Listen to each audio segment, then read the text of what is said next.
The gleaming chrome of my custom Kawasaki caught the sunlight as I pulled up to my parents' suburban home. Dad's words from last week's phone call still stung. "Your motorcycle won't pay the bills, James.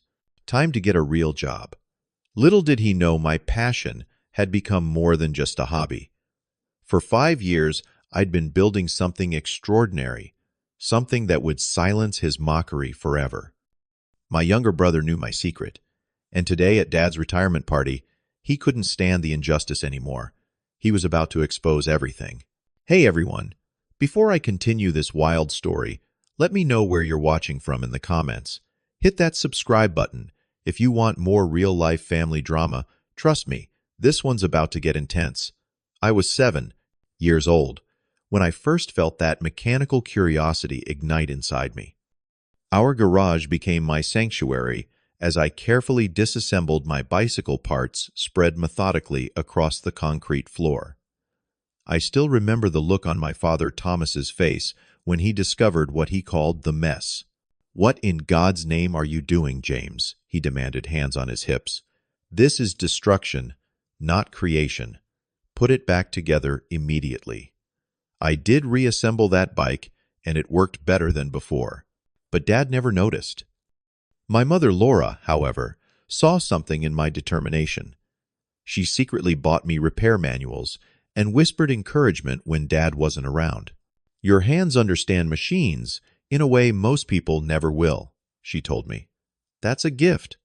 By 14, I was hiding motorcycle magazines under my mattress like other boys might hide forbidden material. Our neighbor, Mr. Harrison, caught me staring at his Harley-Davidson one afternoon and surprised me by asking, "Want to feel what it's like?" That first ride around an empty parking lot changed everything. The freedom, the connection between man and machine, it awakened something primal in me. I saved every penny from 2 years of mowing lawns to buy a broken dirt bike when I was 16, $800 for what Dad called a heap of rusted junk. His ultimatum came swiftly.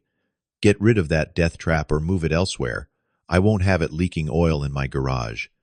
My Uncle Frank became my first real ally, offering space in his garage and becoming my mentor. "Your father means well," he explained, while teaching me to rebuild a carburetor. "He just shows love through security, not passion." Understanding my father required acknowledging his own difficult past. Thomas grew up in rural Pennsylvania with an alcoholic father who could barely keep food on the table. Dad started working at 14 in the local factory, later putting himself through night school. He built his accounting practice through 80-hour work weeks and pure determination. To him, success had a clear definition: stability, respectability, a retirement fund. Our dinner conversations often featured stories about real work versus wasting time on hobbies. Mom played peacekeeper, translating between father and son, helping us understand each other when direct communication failed. "Your father is proud of providing what he never had," she explained once after a particularly heated argument. "His fear isn't that you'll fail, it's that you'll struggle financially the way he did." High school graduation became our first major battlefield. I announced my plans to attend engineering school specializing in vehicle design. Dad pushed hard for a business degree instead.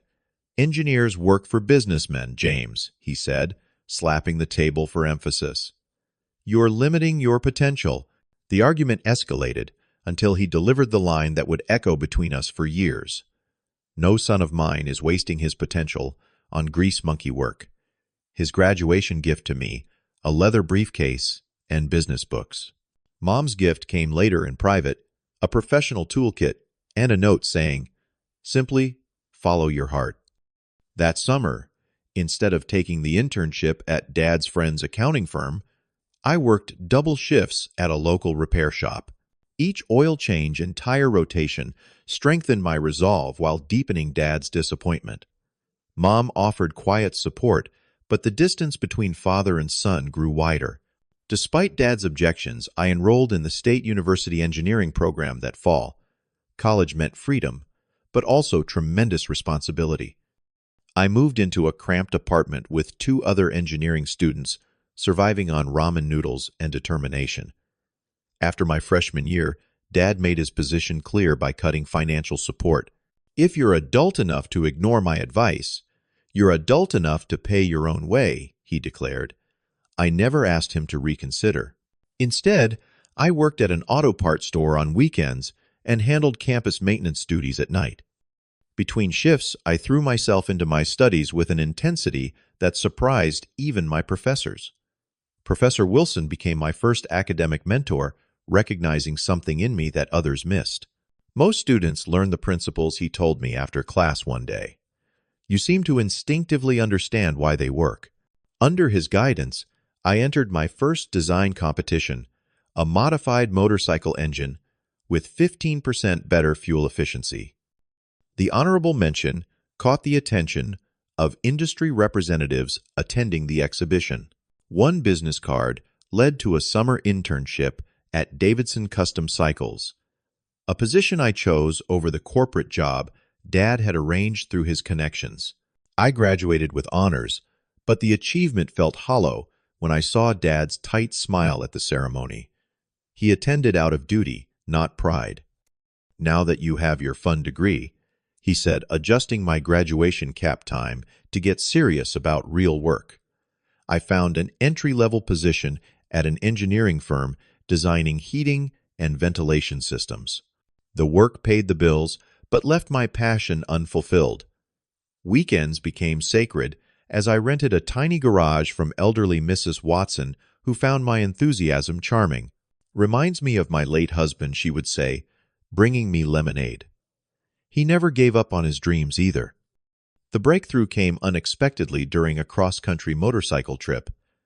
My bike broke down in the Nevada desert, leaving me stranded for 17 hours waiting for parts. With nothing but time and the vast landscape around me, my mind began connecting concepts I had studied separately. By midnight, hunched over a diner table with a waitress named Doris, occasionally refilling my coffee, I had covered dozens of napkins with sketches for a revolutionary fuel injection system. The design addressed inefficiencies no one else had tackled successfully. I returned home with new purpose and quit my HVAC job despite Dad's fury. "You're throwing away stability for a garage fantasy," he shouted during one of our increasingly rare family dinners. For 3 months, I lived on savings, working 18-hour days on the prototype. The first successful test brought tears to my eyes. I immediately called Mom, the only person I trusted, with my excitement. "I knew you would make something wonderful," she said, voice cracking with emotion. "Will you tell your father?" "Not yet," I replied. "Not until I prove it works completely." That decision to keep my innovation secret from my father until fully proven would shape the next 5 years of our relationship. With a $5,000 loan from Uncle Frank, I created Revtech Innovations. My first office was a corner of my apartment. My first business attire was the same oil-stained jeans I wore to the garage. At night, after working on prototypes all day, I taught myself digital marketing through online courses, building a simple website showcasing my technology. My first customer found me through a motorcycle forum where I had posted technical specs without revealing the full innovation. Word spread quickly through the racing community, where performance advantages meant everything. "This kid in Pittsburgh has something different," became the whisper at regional races. Orders trickled in, first one per month, then one per week. I rented larger workshop space, still modest, but functional, with proper tools and room to breathe. Devin, an engineering student who reminded me of myself, became my first part-time assistant. "This is more educational than anything they're teaching me in class," he said after his first week. Monthly income grew from $3,000 to $7,000. I reinvested everything, living as frugally as before. The patent application process drained my resources, but the protection was essential. Family dinners grew increasingly infrequent and uncomfortable. Dad's comments about my career choice became more dismissive with each encounter. Still playing with motorcycles, He would ask, not waiting for an answer. "What a waste of your education." Mom would change the subject, while Uncle Frank winked at me across the table, both of us guarding our secret. The industry began to take notice when motorcycles, using Revtech custom builds, won 3 regional racing competitions. Performance Rider magazine featured my innovation in a technical spread that caught the attention of manufacturers. The email from a Kawasaki representative requesting a meeting left me staring at my screen in disbelief. I prepared my presentation with trembling hands, fighting imposter syndrome with every slide. The meeting exceeded my wildest expectations. The executives were impressed with the test results and initiated preliminary licensing discussions. After signing a strict non-disclosure agreement, I received my first major check, $50,000, as an advance against future royalties. That night, I quit my remaining part-time jobs and went all in on Revtech. When family members asked about employment, I vaguely mentioned consulting work to avoid the detailed explanation I wasn't ready to give. Consulting is what people call being unemployed. Dad responded at Thanksgiving dinner, earning uncomfortable laughter from relatives who had long ago chosen sides in our ongoing conflict. My younger brother Eric discovered the truth by accident. Then, 24, and working at an accounting firm, Dad had recommended he stopped by unannounced one Saturday to borrow tools. Instead of finding me in my apartment, he followed directions to my new expanded workshop where 3 employees were testing prototype components. His expression shifted from confusion to shock as he took in the professional operation and the wall of industry awards and recognition.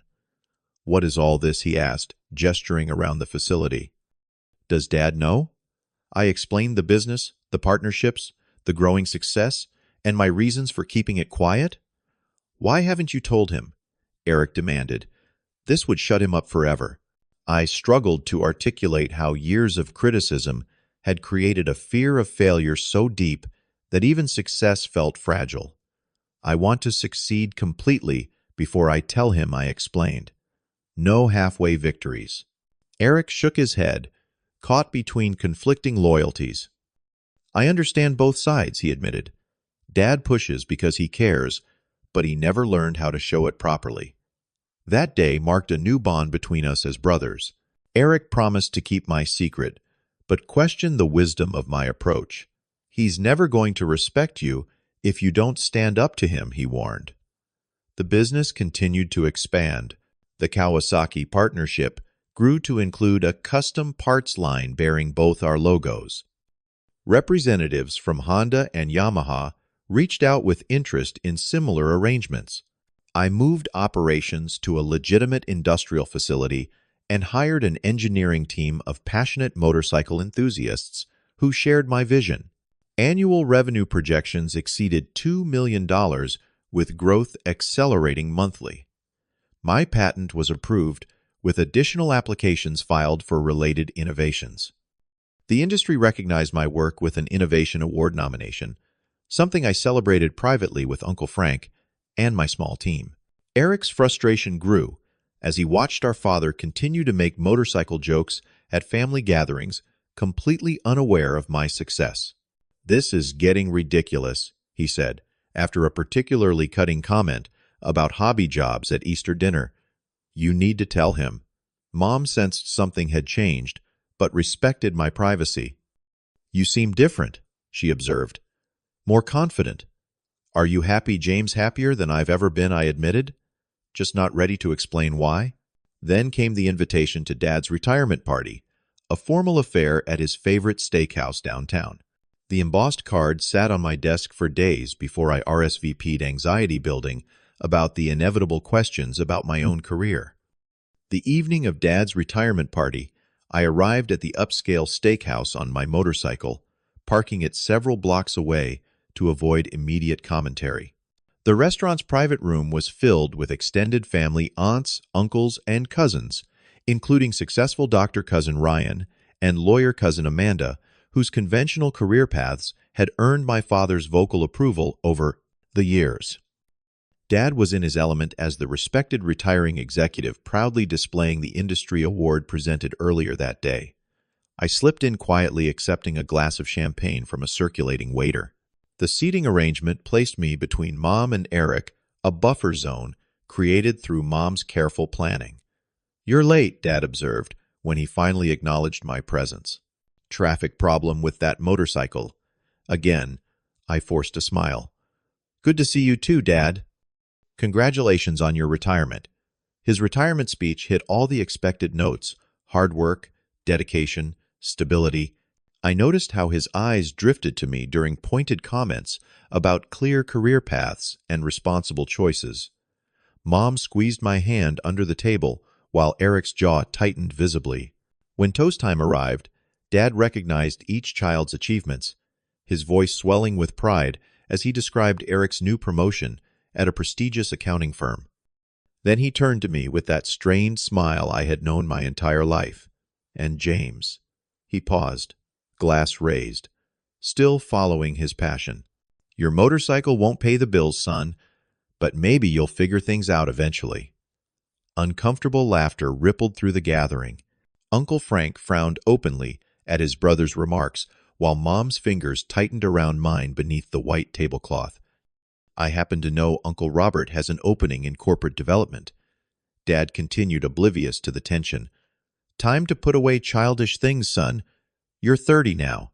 My face burned with a mixture of shame and anger that felt absurdly out of place given my actual circumstances.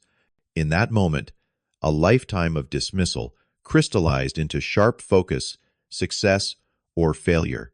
His perception would never change unless forced. As dessert was served and conversation shifted to other topics, I resigned myself to another evening of silent forbearance. Then Eric suddenly stood, tapping his glass deliberately for attention. "I'd like to make another toast," he announced, his voice steady, but with an undercurrent of emotion, "to my father's remarkable career and well-earned retirement." Glasses raised around the table as Eric continued. "Dad always taught us about the importance of honesty and respect in family relationships." His eyes met mine briefly. "Before we end tonight, there's something everyone should know about James." My heart hammered against my ribs as Eric pulled out his phone and asked the restaurant manager to connect it to the display screen mounted on the wall, ostensibly for business presentations.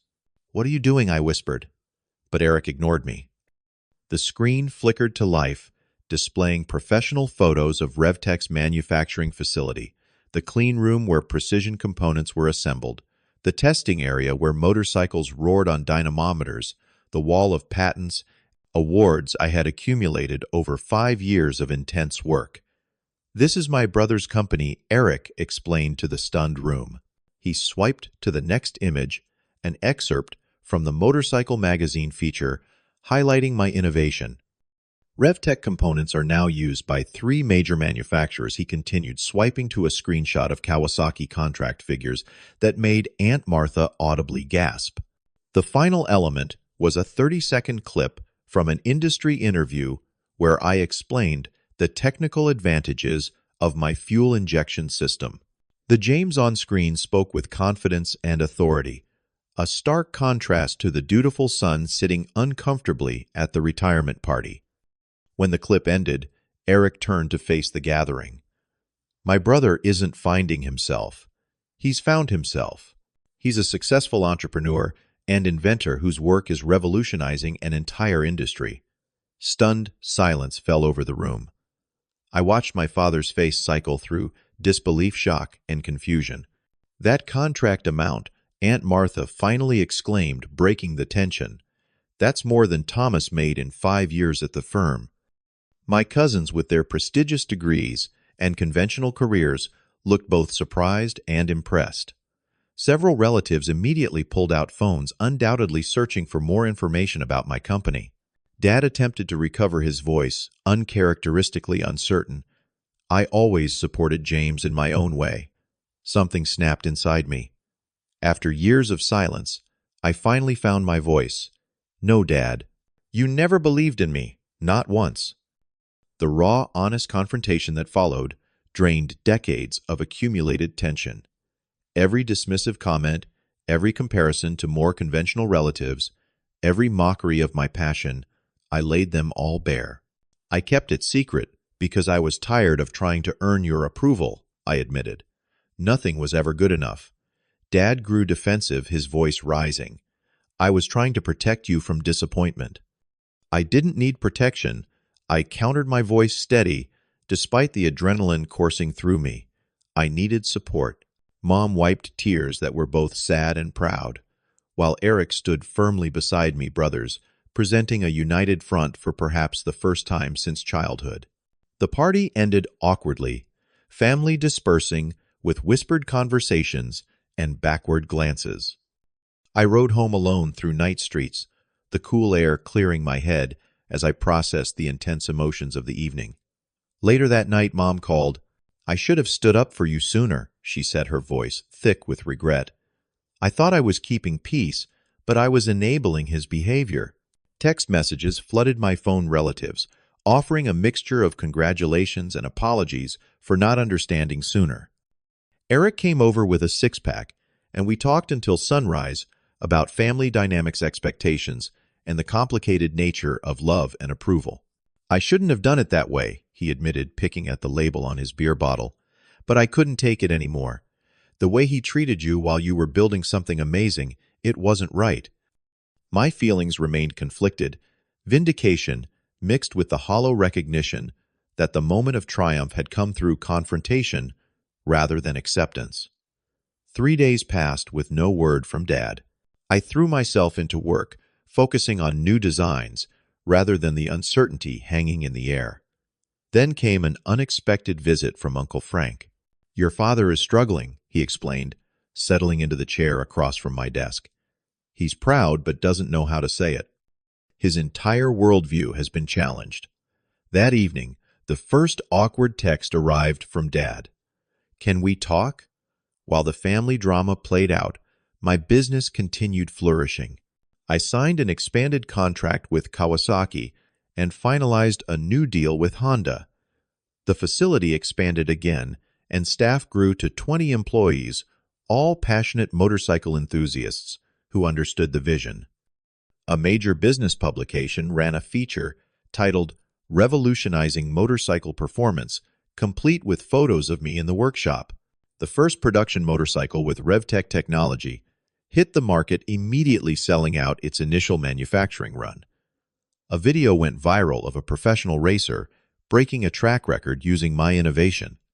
Financial security reached levels I had never imagined possible. House purchased outright.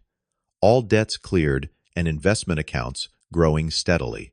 I established a scholarship for engineering students interested in motorcycle design, remembering how difficult my own path had been without support. Uncle Frank officially joined as business advisor, helping bridge the worlds of family and work that had remained separate for so long.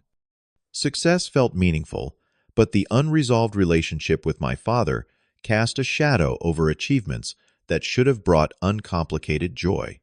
3 weeks after the retirement party, Dad requested to see my workshop. The message came through Mom, who delivered it with cautious optimism. "He's trying, James," she said. "That's a start." The tour began awkwardly, with Dad standing stiffly in the reception area, looking out of place in his business casual attire among the motorcycle enthusiasts and engineers. I explained the technology in simple terms, watching his expression carefully for any sign of genuine interest. To my surprise, he asked thoughtful questions about manufacturing processes and material choices. When we reached the testing area, something changed in his demeanor as he watched a motorcycle engine perform under controlled conditions. "This is impressive craftsmanship," he admitted, the closest thing to approval I had heard from him in decades.